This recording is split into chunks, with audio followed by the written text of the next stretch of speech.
It was past midnight when Farhan boarded the last bus out of Karachi's Sadar. The streetlights flickered weakly, throwing long, shaky shadows across the wet road. Only 5 passengers sat scattered inside, each one strangely silent. Farhan slid into a seat near the back. The bus smelled faintly of rust and something metallic. The driver, an old man with sunken eyes, didn't even glance at him. The engine roared, and the bus rattled into the darkness.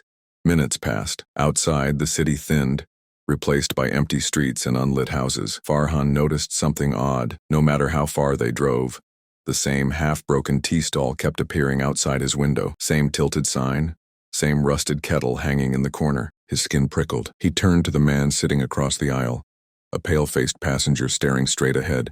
"Excuse me," Farhan whispered. "Is this the right bus for Gulshan?" The man's lips twitched as if trying to form words, but then he turned his head fully toward Farhan, and Farhan saw that the man had no eyes, just 2 deep, empty sockets. Farhan shot up from his seat, heart pounding. He stumbled forward toward the driver. "Stop the bus, stop!" The driver finally looked at him.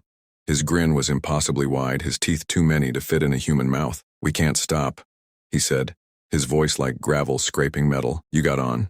Now you ride until the end." Farhan spun around. The other passengers were no longer human. Their skins sagged like melted wax, their faces blank and featureless. The bus windows had turned pitch black, reflecting only his terrified face. The sound of the engine deepened into a low, rumbling growl. The aisle seemed longer now, stretching on and on, the driver's seat impossibly far away. Farhan ran toward the door, but no matter how fast he moved, he never got closer. He screamed. The bus jerked violently, throwing him against the cold metal floor. Then, silence.